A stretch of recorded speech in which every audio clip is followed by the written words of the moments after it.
Okay, तो हम लोग क्या कर रहे ठीक है। हैं,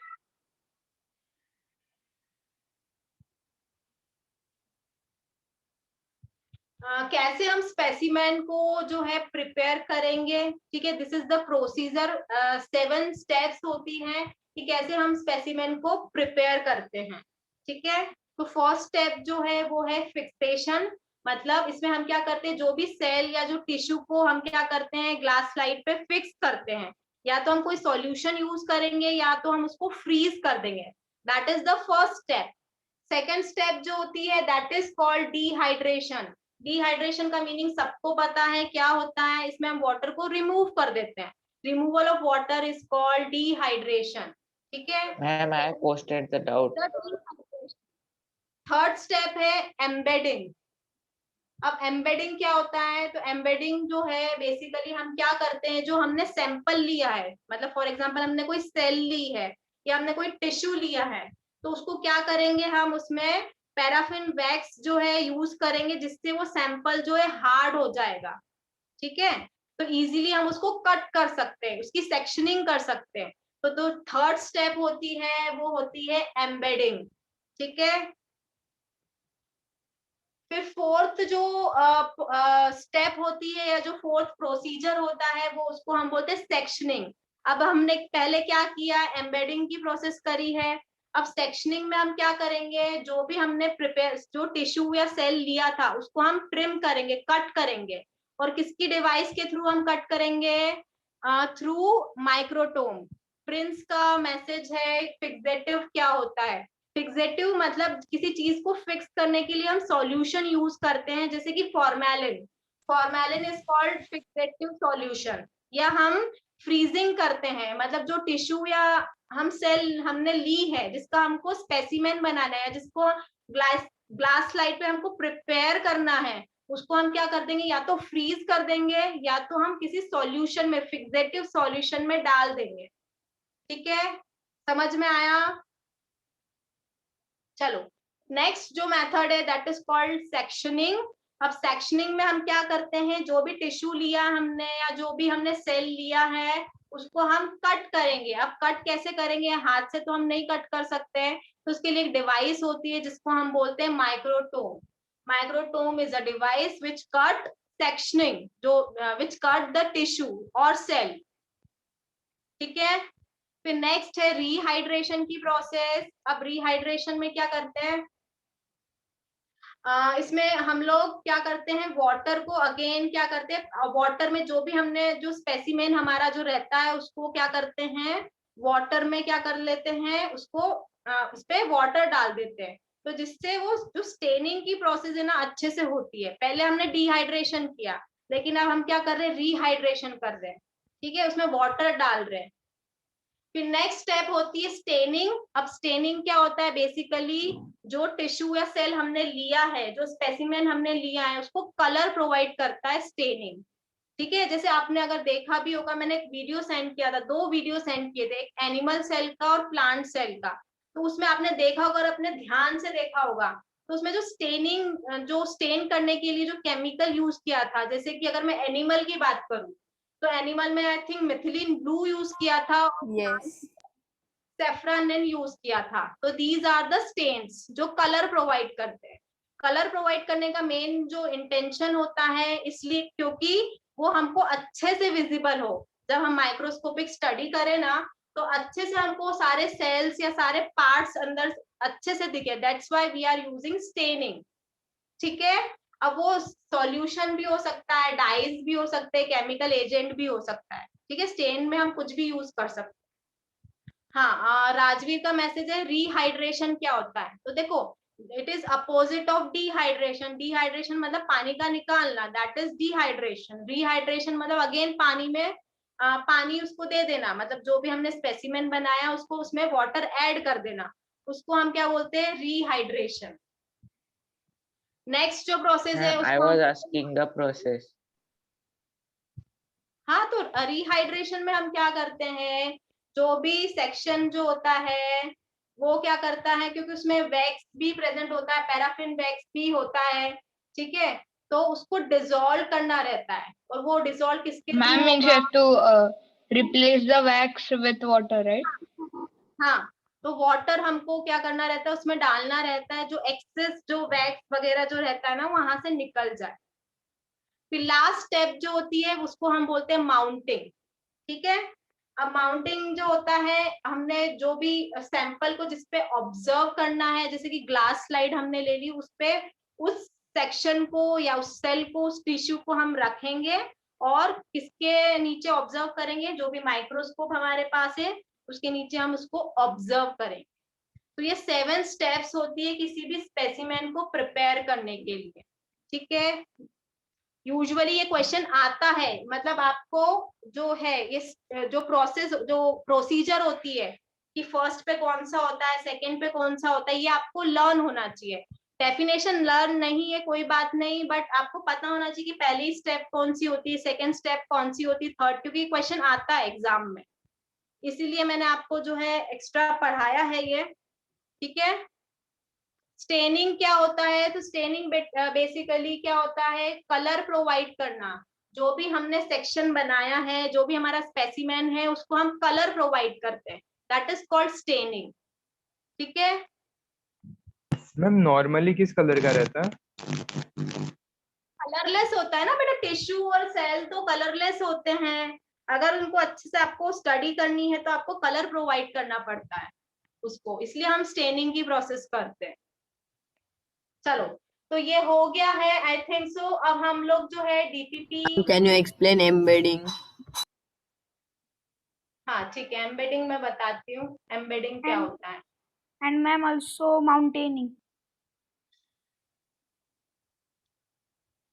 थर्ड स्टेप होती है एम्बेडिंग। उसमें क्या करते हैं हम लोग, जो हमारा सैंपल होता है ना उसको, उसमें क्या डालते हैं, पैराफिन वैक्स डाल देते हैं जिससे वो हार्ड हो जाता है, उसको हम बोलते हैं embedding.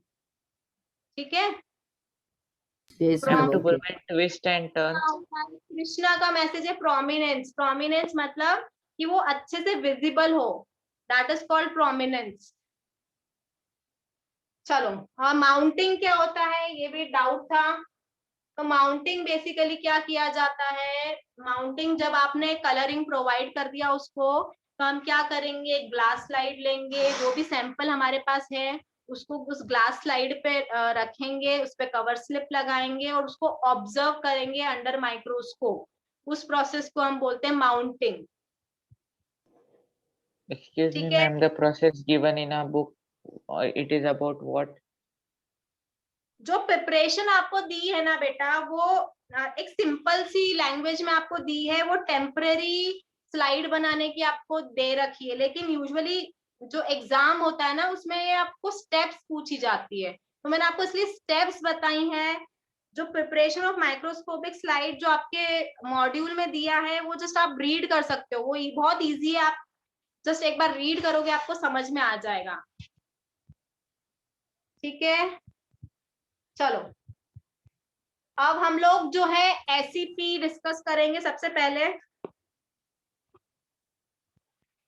Keep ACP handy with you.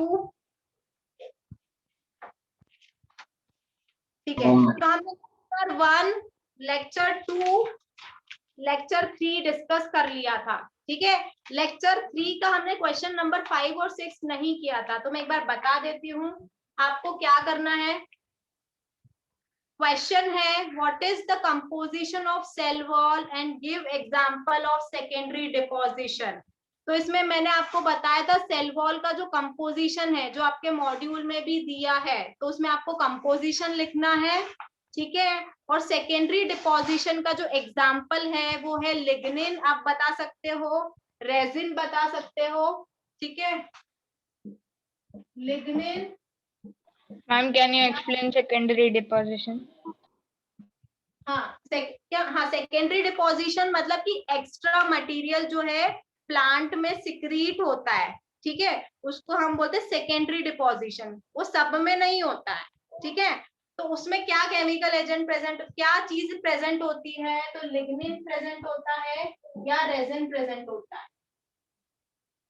ठीक है, Okay, ma'am. Next Ma'am, question. suberin. Suberin is not secondary deposition, वो कॉर्क सेल में होता है, ठीक है। Right ma'am the function. Secondary deposition वाला एक बार और बता दो ना। सेकेंडरी डिपोजिशन जो होता है, जो एक्स्ट्रा डिपोजिशन जो होता है सेल वॉल के बाहर प्रेजेंट होता है, उसको हम सेकेंडरी डिपोजिशन बोलते हैं। और उस सेकेंडरी डिपोजिशन में क्या प्रेजेंट होता है, लिग्निन, या तो लिग्निन प्रेजेंट होगा या रेजिन प्रेजेंट होगा, और भी सब्सटेंस होते हैं, बट बेसिकली ये लिग्निन रेजिन जो है बहुत कॉमन जो है चीजें प्रेजेंट होती है प्लांट में। Next question, right function of cell wall. ये आप कर सकते हो, इवन मॉड्यूल में भी दिया है, आपके नोट्स में भी है, मैं एक्सप्लेन नहीं कर रही हूँ। Next lecture 4, name the chemical present in cell wall of plant cell. तो कौन सा केमिकल जो होता है प्लांट सेल Cellulose and में? hemicellulose. Cellulose and hemicellulose. हाँ। Cellulose and hemicellulose. Mute yourself, जिससे पूछू प्लीज आंसर देना। Name the chemical present in cell wall of fungi, chitin. Name the membrane which are differentially permeable. इसका answer है plasma membrane. आपको सबको पता है why it is called differentially permeable, हमने डिस्कस किया था जब प्लाज्मा मेम्ब्रेन पढ़ा था। Can you give Why? example of more Differentially membranes? permeable. Ma'am may I? नहीं नहीं, आंसर नहीं बताना है, मैं जस्ट आपसे नहीं डिस्कस। मैम, डिफरेंशियली परमिएबल और सेमी परमिएबल एक ही है ना? हाँ सेम है, मतलब प्लाज्मा मेम्ब्रेन सेमी परमिएबल भी है, डिफरेंशियली परमिएबल भी है। Okay Ma'am, ma'am. can you give more examples of biomembranes which are differentially permeable? सिर्फ सेल के अंदर तो प्लाज्मा मेम्ब्रेन ही होती है जो डिफरेंशियली परमिएबल होती है। Why plasma membrane is called selectively permeable membrane? ये भी हमने डिस्कस किया था, selectively permeable क्या होता है, आपके नोट्स में भी है, आप वहां से जो है लिख सकते हो, उसको एक बार रीड करोगे समझ में आ जाएगा। What are various types of transport that occur through plasma membrane? इसमें आपको वेरियस टाइप्स ऑफ ट्रांसपोर्टेशन बताना है। पैसिव ट्रांसपोर्ट, इसमें हमने ऑस्मोसिस देखा था, डिफ्यूजन देखा था। अदर ट्रांसपोर्टेशन में हमने देखा था एक्सोसाइटोसिस और एंडोसाइटोसिस। ये सारी चीजें आपको जो है बतानी है इसमें। Next question, explain the model which predicts the structure of plasma membrane. इसमें आपको फ्लूइड मोज़ेक मॉडल जो है पूरा एक्सप्लेन करना है और इसमें डायग्राम भी बनाना है। अगर 4 मार्क्स का क्वेश्चन आता है तो आपको पूरा इसको डिस्क्राइब करना है एज वेल एज उसका डायग्राम भी बनाना है। मैम मॉड्यूल में पेज नंबर कितना है? किस चीज का बेटा? आंसर सब कुछ दे रखा है मॉड्यूल में, आप देखोगे तो सब मिल जाएगा आपको। मुझे ये मॉड्यूल का नहीं। SCP का है। हाँ ये एससीपी, दिस इज एससीपी बेटा। Yes ma'am. मैम ये आपने गूगल क्लासरूम पे भेजा है क्या? नहीं, ये गूगल क्लासरूम में अभी तक मैंने नहीं भेजा था क्योंकि हमारा शायद वो कंप्लीट नहीं हुआ था, इसलिए मैंने गूगल भेजा है क्लासरूम। Ma'am assignment. मैं भी दिया था इसको। अच्छा मैंने सबमिट भी किया है। भेजा है, आई थिंक लेक्चर 7 वाला नहीं भेजा है। हाँ आई थिंक ये भेजा है। 6 के 4th से नहीं भेजना है। मैम कौन सा? Lecture 6 third question. ठीक है यस ठीक है। Ma'am, assignment number 2। Please mute yourself everyone. Exosmosis, जब हमने ऑस्मोसिस देखा था, एक्सो मतलब बाहर, ऑस्मोसिस आपको पता है मतलब जब सेल से बाहर जाता है water, that is called exosmosis. Protein which provide pathway to water soluble materials are, तो कौन से प्रोटीन्स होते हैं? तो हाइड्रोफिलिक जो प्रोटीन्स होते हैं वो ऐसे प्रोटीन्स होते हैं जो पाथवे प्रोवाइड करते हैं सॉल्युबल मटेरियल्स को। अब ये हाइड्रोफिलिक क्यों होते हैं, हाइड्रोफोबिक क्यों नहीं होते हैं? तो हमने देखा भी था।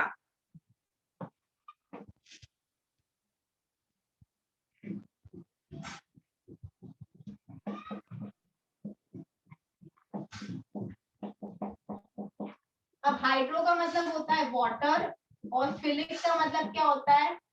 लविंग। जो वाटर लविंग होते हैं उसमें इजीली जो है वाटर जो सॉल्युबल मटेरियल है वो इजीली जो है पास हो जाता है सेल मेम्ब्रेन से, इसलिए इसका आंसर जो है hydrophilic protein is the correct answer. Next question, ma'am can you please explain please आप प्लीज चैट बॉक्स में लिखो जिसको भी डाउट है।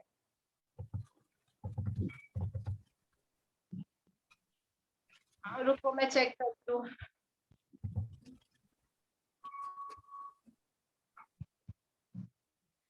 एसीपी नहीं है बेटा, एसईपी है वो, स्कूल एग्जामिनेशन प्रिपरेटरी शीट्स है।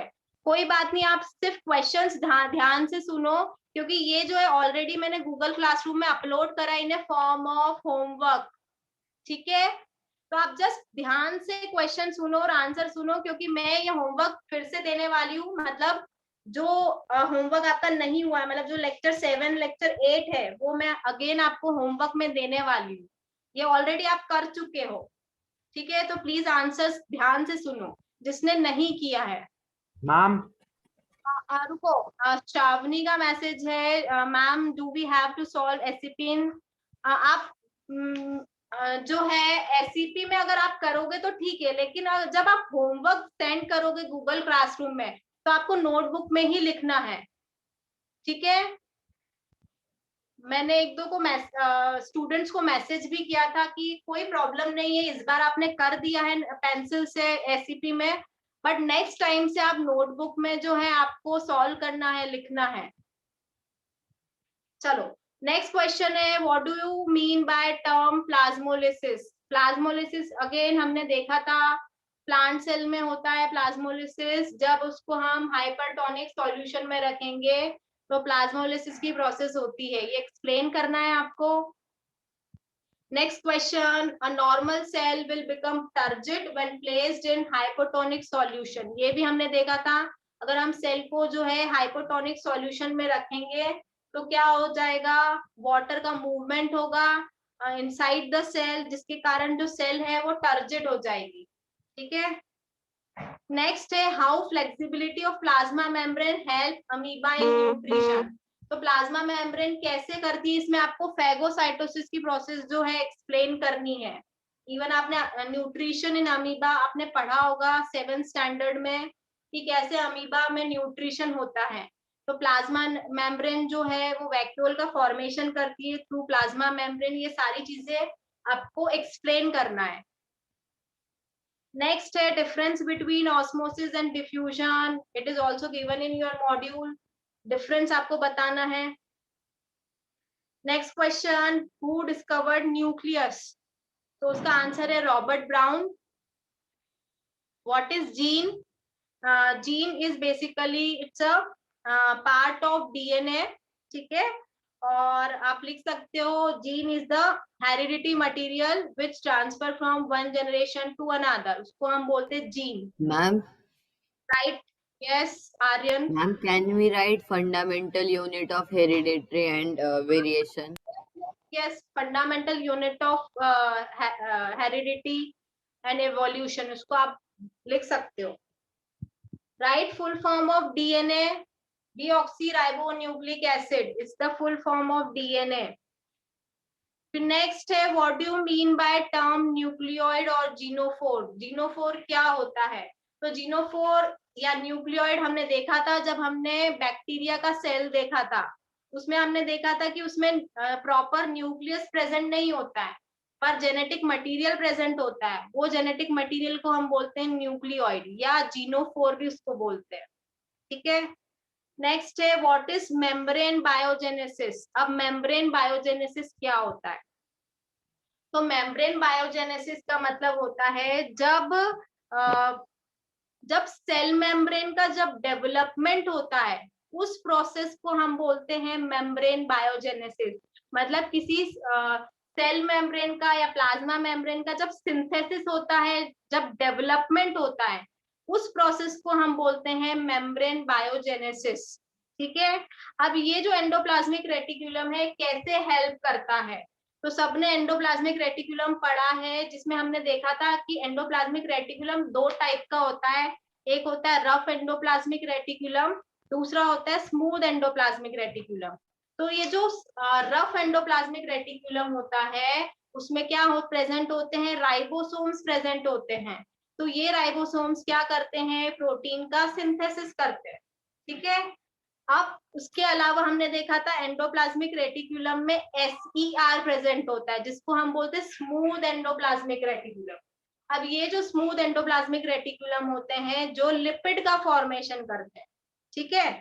अब देखो मेम्ब्रेन कैसे बनती है, सेल मेम्ब्रेन कैसे बनती है, आपने इसका स्ट्रक्चर सबने देख रखा है। सबसे पहले किसकी लेयर होती है, फॉस्फोलिपिड की लेयर होती है। तो लिपिड कहाँ से, एंडोप्लाज्मिक रेटिकुलम से। बीच में क्या प्रेजेंट होता है, प्रोटीन प्रेजेंट होता है।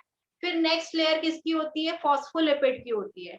इसीलिए ये जो है इस इन दिस वे जो एंडोप्लाज्मिक रेटिकुलम होता है, वो प्लाज्मा मेम्ब्रेन की सिंथेसिस में या डेवलपमेंट में हेल्प करता है। ठीक है। चलो next question, right difference between RER and SER। अभी मैंने बताया RER और SER क्या होता है। ठीक है। तो ये क्वेश्चन जो है 4 मार्क्स में है, तो आपको उसको पूरा एलोबरेट करना है, और ये आपके मॉड्यूल में भी दे रखा है। ठीक है। Next question, who discovered lysosome. Biogenesis क्या होता है, बायोजेनेसिस मतलब किसी चीज का सिंथेसिस, उसको हम बोलते हैं बायोजेनेसिस। मतलब सेल में किसी चीज का अगर सिंथेसिस हो रहा है, उसको हम बोलेंगे बायोजेनेसिस। लेक्चर 7 क्वेश्चन फॉर, आपने वो मेम्ब्रेन बायोजेनेसिस का बताया था, वो एक बार एक्सप्लेन कीजिए। क्या चीज एक्सप्लेन करना है। मैम वो मेम्ब्रेन बायोजेनेसिस। का, हाँ, मेम्ब्रेन बायोजेनेसिस मतलब कि कैसे सेल मेम्ब्रेन का जो है फॉर्मेशन हो रहा है थ्रू एंडोप्लाज्मिक रेटिकुलम। तो एंडोप्लाज्मिक रेटिकुलम में देखो 2 चीजों का सिंथेसिस होता है, एक होता है प्रोटीन का सिंथेसिस और एक लिपिड का सिंथेसिस।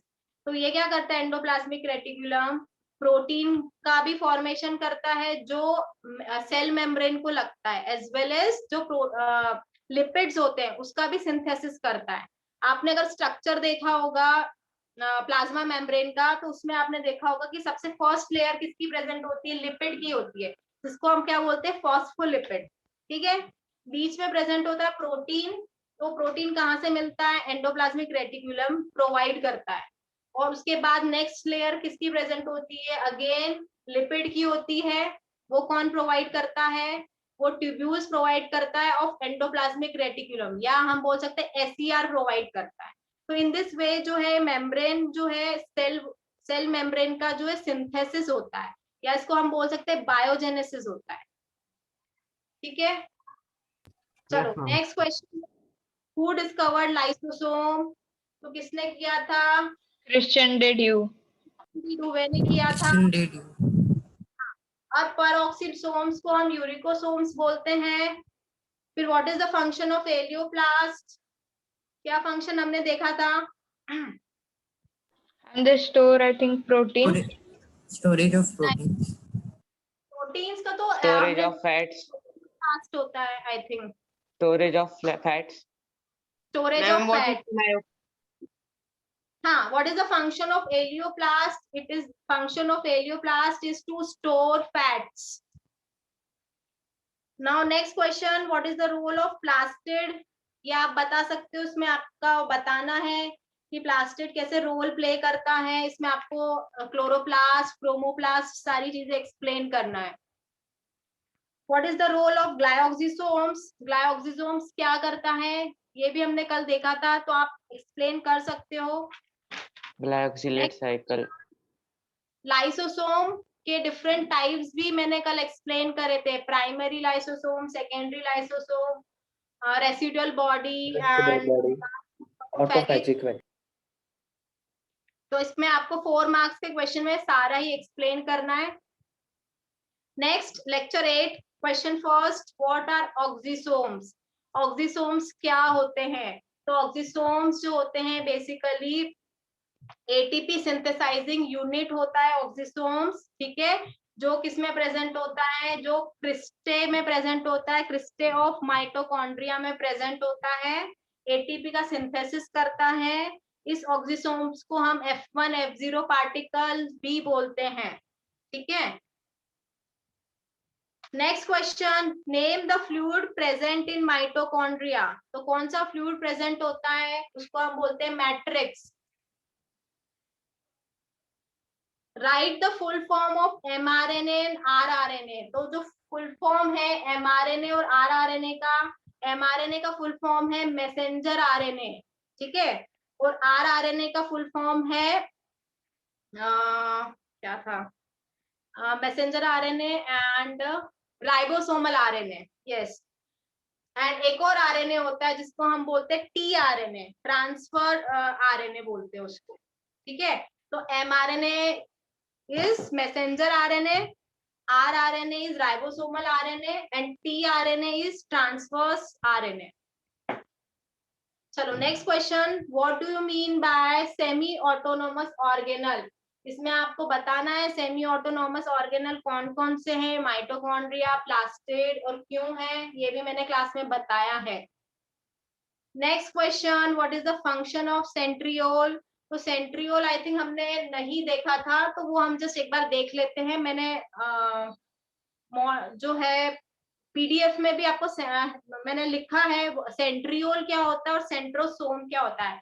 ये एक्चुअली ये जो टर्म होती है ना बहुत कंफ्यूज करती है, तो एक बार हम देख लेते हैं सेंट्रियोल क्या होता है और सेंट्रोसोम क्या होता है, ठीक है। इसके अलावा एक क्वेश्चन जो रह गया है that is label diagram of mitochondria, ये आप सब ड्रॉ कर सकते हो, ठीक है।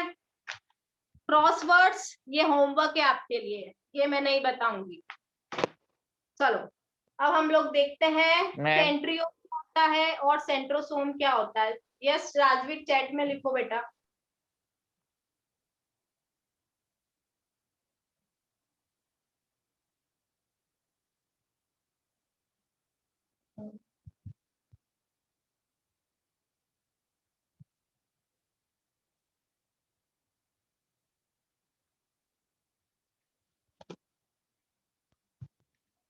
अब देखो सेंट्रोसोम क्या होता है। तो देखो सेंट्रोसोम बेसिकली जो है न्यूक्लियस के पास में प्रेजेंट होता है and it is a mass of, basically it's a mass of cytoplasm, ठीक है, जिसके अंदर 2 सेंट्रियोल प्रेजेंट होते हैं। ये आपको दिख रहा है ना, ये सर्कुलर स्ट्रक्चर, उसके अंदर प्रेजेंट है 2 सेंट्रियोल प्रेजेंट है, और ये आपको ये रॉड जैसा स्ट्रक्चर दिख रहा है दैट इज कॉल्ड माइक्रोट्यूब्यूल्स, ठीक है। अब ये जो माइक्रोट्यूब्यूल्स होते हैं वो मेम्ब्रेनलेस होते हैं, ठीक है। अब इनका क्या फंक्शन होता है, बेसिकली ये जो माइक्रोट्यूब्यूल्स होते हैं वो सेंट्रोसोम की सिंथेसिस में हेल्प करते हैं, और ये माइक्रोट्यूब्यूल कैसे होते हैं, तो ये ट्यूब लाइक स्ट्रक्चर होते हैं, हॉलो होते हैं, ठीक है। अब इसका क्या फंक्शन है सेंट्रोसोम का, तो ये सेल डिवीजन की प्रोसेस को इनिशिएट करते हैं, मतलब स्टार्ट करते हैं सेंट्रोसोम, ठीक है। और जो स्पिंडल फाइबर्स होते हैं ना उसकी सिंथेसिस में भी ये हेल्प करते हैं, और इसको हम बोलते हैं सेंट्रोसोम, ठीक है। अब सेंट्रियोल क्या होता है, अब सेंट्रोसोम के अंदर ही जो है क्या प्रेजेंट होता है, सेंट्रियोल। अब सेंट्रियोल देखो एक ऑर्गेनल होता है, सेंट्रोसोम ऑर्गेनल नहीं है, ठीक है, बट सेंट्रियोल एक ऑर्गेनल है। ये अगर आपको स्ट्रक्चर दिख रहा है, this is the structure of centriole, और ये किससे कंसिस्ट होता है, माइक्रोट्यूब्यूल। अगेन माइक्रोट्यूब्यूल कैसी होती है, हॉलो ट्यूब लाइक स्ट्रक्चर होती है, ठीक है। और ये जो और माइक्रोफिलामेंट भी एक स्ट्रक्चर होता है जो हमने पढ़ा था, वो भी मेम्ब्रेनलेस होता है, और माइक्रोफिलामेंट जो होता है ना बेसिकली वो सॉलिड स्ट्रक्चर होता है। जैसे अभी आपको दिख रहा है माइक्रोट्यूब्यूल, आपको हॉलो स्ट्रक्चर दिख रहा है पाइप जैसा, लेकिन जो माइक्रोफिलामेंट होता है वो कैसा होता है, सॉलिड स्ट्रक्चर होता है। अब अगर सेंट्रियोल का अगर हम स्ट्रक्चर देखें तो सेंट्रियोल में जो है बहुत सारे माइक्रोट्यूब्यूल्स जो है अरेंज होते हैं, एक स्पेसिफिक वे में अरेंज होते हैं, ठीक है। और इसमें बेसिकली 9 ग्रुप्स प्रेजेंट होते हैं माइक्रोट्यूब्यूल्स के, ये आपको दिख रहे हैं 1 2 3 4 5 6 7 8 9। तो 9 ग्रुप्स प्रेजेंट होते हैं उसके माइक्रोट्यूब्यूल्स के, ठीक है। और इसका क्या फंक्शन है, अगेन सेल डिवीजन की प्रोसेस में ये हेल्प करते हैं। और ये जो सेंट्रियोल होते हैं वो क्या करते हैं, बेसल बॉडीज का फॉर्मेशन करते हैं। अब ये बेसल बॉडीज क्या होती है, तो बेसल बॉडीज बेसिकली जो सीलिया आपने देखा था ना, सीलिया और फ्लैजेला, बैक्टीरिया में स्ट्रक्चर प्रेजेंट होता है सीलिया और फ्लैजेला, तो उसका फॉर्मेशन में हेल्प करता है ये, उसको हम बोलते हैं बेसल बॉडीज, ठीक है। सीलिया फ्लैजेला जो है वो ऑर्गेनल्स नहीं है, these are called basal bodies, ठीक है। चलो ये हमारा एसईपी जो है डिस्कस हो गया है। एक बार मॉड्यूल के क्वेश्चंस भी देख लेते हैं। Ma'am I have asked the Crossword question in the puzzle. Chat. हाँ क्रॉसवर्ड आपको करना है बेटा, वो होमवर्क है, उसको मैं नहीं मैम आई बताऊंगी। हैव बहुत आस्क्ड द क्वेश्चन।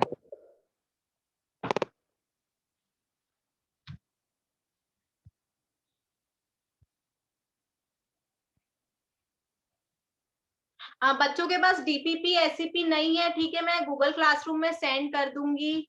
आपका कोई मैसेज नहीं मिला है राजवीर? हाँ मैम आपको एसईपी एसईपी जो है ना बेटा, वो मैंने बेसिकली जो आपको होमवर्क दिया है ना, होमवर्क 1 होमवर्क 2, वो एसईपी के फॉर्म में ही दिया है, तो आपको ऐसा अलग से सेंड करने की जरूरत नहीं है।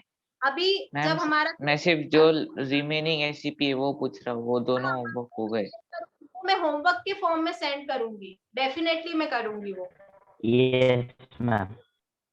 चलो मैम अभी एसईपी में जो एक जगह है वहां पे लिख के भेज सकते हैं ना, उसका फोटो क्लिक करके। ठीक है, पर मैम वहाँ नोट रहेगा ना बेटा, तो क्या होगा कि आपको रिवाइज करने में आसानी रहेगी। और क्योंकि ना जो एसईपी है ना, उसमें ना बहुत लिमिटेड जगह होती है, तो आप अगर आप डायग्राम बनाना है तो आप कहाँ बनाओगे, इसलिए मैं बोलती हूँ कि नोटबुक करो। क्रॉसवर्ड का वर्क दिया है तो वो क्रॉसवर्ड का डायग्राम निकालना है क्या? हाँ डायग्राम बनाना है। और मतलब सब एसीपी सॉरी एसईपी और सब हमें नोटबुक में लिखना है ना? हाँ एसईपी आपको नोटबुक में लिखना है, जो ऑलरेडी मैंने होमवर्क के फॉर्म में दिया है, ठीक है। और डीपीपी आपको नहीं लिखना है, डीपीपी हाँ डीपीपी भी आपको लिखना है, उसमें बहुत सारे थ्योरेटिकल क्वेश्चंस हैं, तो एमसीक्यूज नहीं, करना है एमसीक्यूज नहीं लिखना है, ठीक है। अब मैम। हम गूगल क्लासरूम में सेंड करना है क्या? हाँ गूगल क्लासरूम में मैं सब बता दूंगी आपको, सब गूगल क्लासरूम में मैं सेंड कर दूंगी, just don't worry about it. Ayush का मैसेज है न्यूक्लियोइड का होता है, तो बेटा आपने अगर बैक्टीरिया का स्ट्रक्चर देखा होगा तो बैक्टीरिया में ट्रू न्यूक्लियस नहीं प्रेजेंट होता है, ठीक है। वो किस फॉर्म में प्रेजेंट होता है, न्यूक्लियोइड के फॉर्म में प्रेजेंट होता है। बेसिकली उसमें कोई मेम्ब्रेन नहीं होती है, जो जेनेटिक मटेरियल होता है वो ओपनली प्रेजेंट होता है, उसको हम बोलते हैं न्यूक्लियोइड, ठीक है। चलो ये सारी चीजें मैम मैंने क्लास डिस्कस की है, अभी हम लोग क्वेश्चंस देखते हैं, लास्ट में सब लोग डाउट पूछना। Definition of cell it is given in notes, जो जो चीजें नोट्स में है या जो आपके मॉड्यूल में है उसको मैं एक्सप्लेन नहीं करूंगी, कुछ एक्स्ट्रा क्वेश्चन होता है वो मैं एक्सप्लेन करूंगी, ठीक है। राइट डाउन डेफिनेशन नहीं, सबसे पहले बोर्ड लेवल एक्सरसाइज करते हैं हम लोग, पेज नंबर 15 पे दिया है आपके, very short answer type question. Lysosomes known as suicidal bag already हो चुका है और मॉड्यूल में भी है बेटा, आप लिख सकते हो मॉड्यूल पे से। Do you agree that cell is building unit of an organism, if yes explain why. इसमें आपको स्ट्रक्चरल यूनिट ऑफ लाइफ जो हमने सेल का देखा था वो एक्सप्लेन करना है। Why does skin of your finger shrink when you wash clothes for a long time? जब आप आपके कपड़ों को वॉश करते हो तो जो डिटर्जेंट यूज करते हो उसके कारण क्या होता है, आपकी जो फिंगर होती है वो श्रिंक हो जाती है। तो क्यों हो जाती है, क्योंकि सेल के बाहर जो मीडियम होता है वो कैसा होता है, हाइपरटोनिक होता है। तो हाइपरटोनिक होने के कारण सेल में जितना भी वाटर प्रेजेंट होता है वो बाहर आ जाता है, जिसके कारण सेल कैसी हो जाती है, श्रिंक हो जाती है। इसलिए आपकी जो फिंगर भी होती है वो अगर ज्यादा टाइम तक जो सोप होता है या डिटर्जेंट होता है उससे टच में रहती है तो आपकी जो फिंगर्स होती है वो कैसी हो जाती है, श्रिंक हो जाती है। Why is endocytosis found in animal only? ये आपको हमने देख चुके हैं, ये भी आप कर सकते हो एंडोसाइटोसिस की process. Person takes concentrated solution of salt. After some time he start vomiting. What is the phenomena responsible for such situation? Explain. तो इसमें क्या होता है, कॉन्सेंट्रेटेड सॉल्यूशन अगर आपने पी लिया तो पर्सन क्या करेगा, वॉमिटिंग कर देगा। क्यों वॉमिटिंग करेगा, कोई बताएगा? हाइपरटोनिक सॉल्यूशन उसमें सोल्यूट बहुत कम रहता है, सोल्यूट। आवाज नहीं आ रही है बेटा। सॉरी मैं बताऊं? मैं बताऊं मैं बताऊं? रचित हाँ बताओ।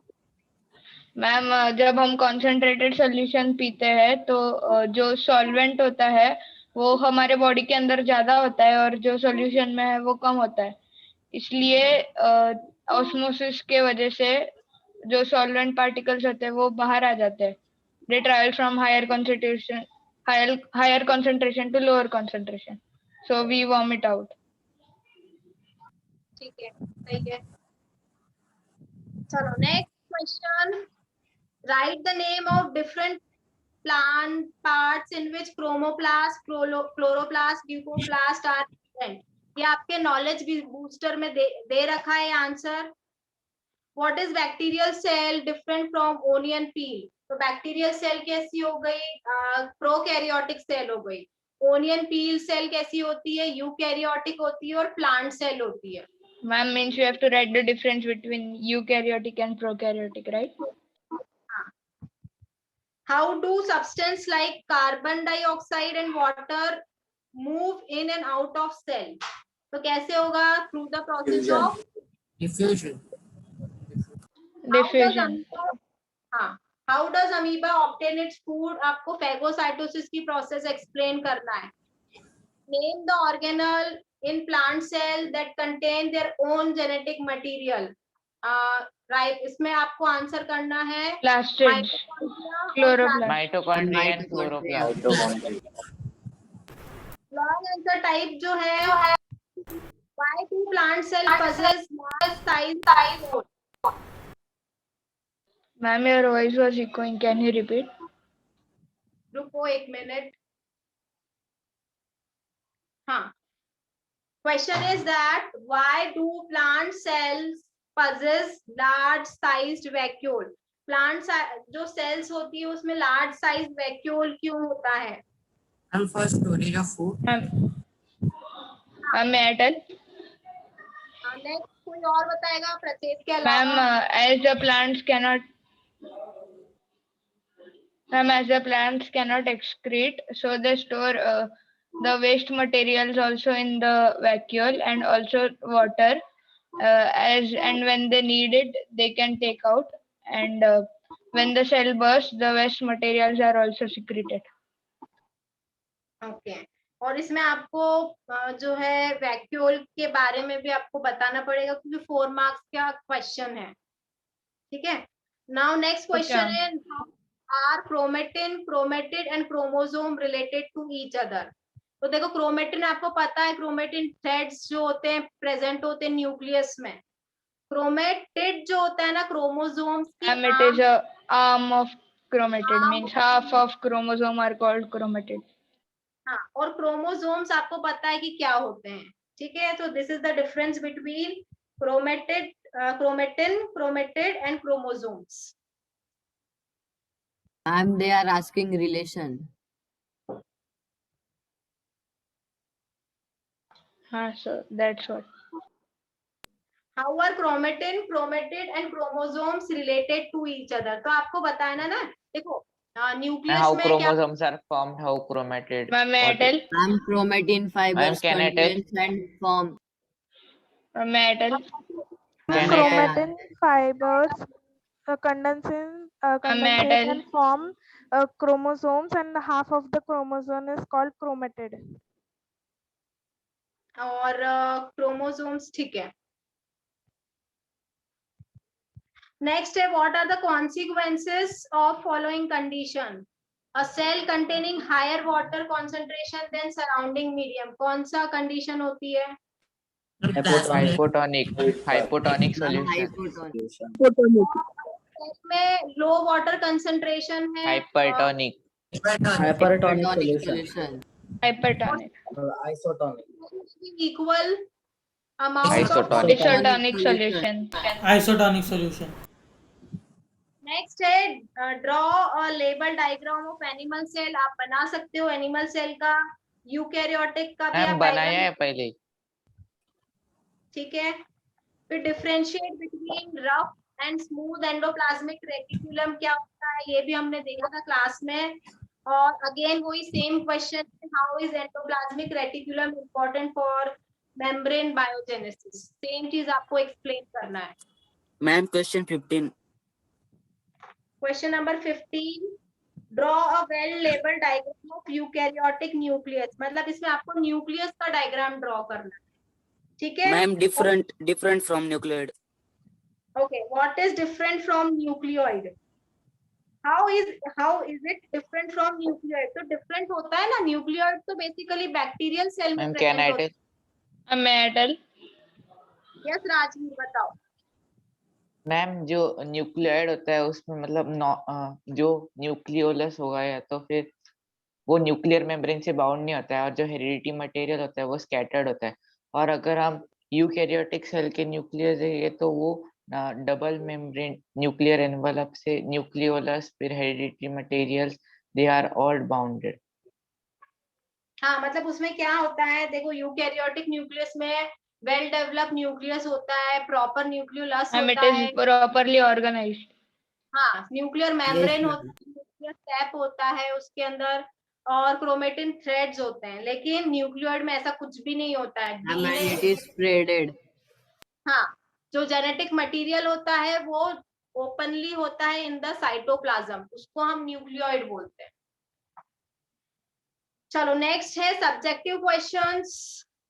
आई थिंक इसमें मुझे ऐसा नहीं लगता है कि आप इसमें से कोई क्वेश्चन में किसी को डाउट है तो पूछ लो। सब क्वेश्चंस जो है मैंने ऑलरेडी क्लास में करा चुकी हूँ, तो आप एक बार जस्ट देख लो क्वेश्चंस, किसी में डाउट है तो पूछ लो। ये सब हम कर चुके हैं। जो आपका ऑब्जेक्टिव टाइप क्वेश्चंस है ये आपका होमवर्क है, ये आपको करना है एक्सरसाइज 1, एक्सरसाइज 2 और एक्सरसाइज 3। यस हाँ, मैम। और जिसको भी जो डाउट है वो प्लीज पूछ लो। तो हमारा एटलीस्ट सेल चैप्टर जो है कंप्लीट हो जाएगा, सिर्फ बीपीपी बचा है हमारा। मैम मैंने मैसेज किया था आपको स्टार्टिंग में ही डाउट।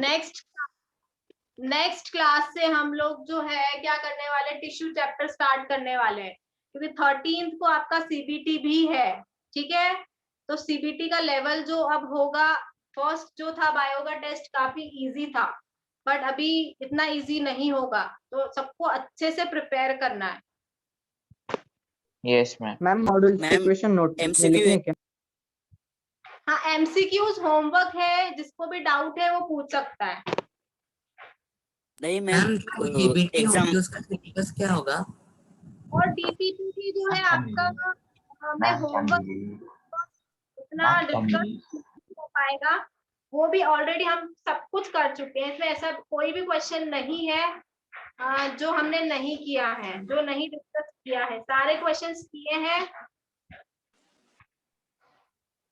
तो डीपीपी आपका पेज नंबर 72 होमवर्क है, 73 होमवर्क है, 74 होमवर्क है, ठीक है।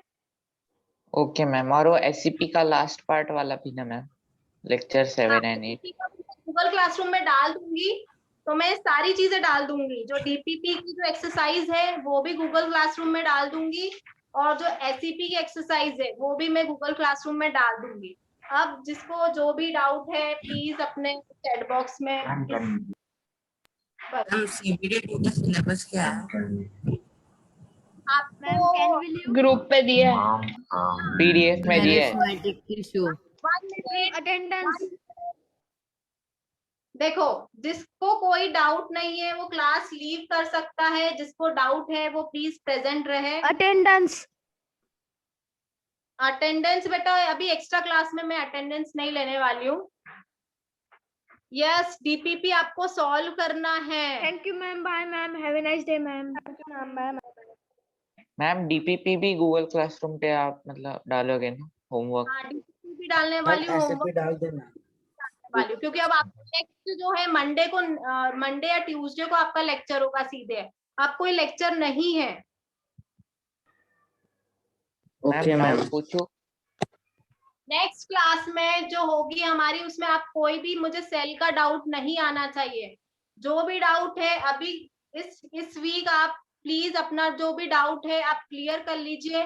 नेक्स्ट क्लास में मैं नहीं सुनूंगी कि आपको सेल में डाउट होगा, मैं नहीं क्लियर मैम पूछो मैम। एक्सक्यूज मी मैम, हाँ, आप जो आज होमवर्क दिया है वो सब गूगल क्लासरूम पे डालने वाले हैं ना? हाँ, मैं गूगल क्लासरूम में डालने वाली हूँ। जो डीपीपी है, एसईपी जो है ना, जो रह गई है हमारी, वो मैं सब गूगल क्लासरूम में डालने वाली हूँ। यस मैम, सब डाल रिकॉर्डिंग देना। बंद करो ना अभी।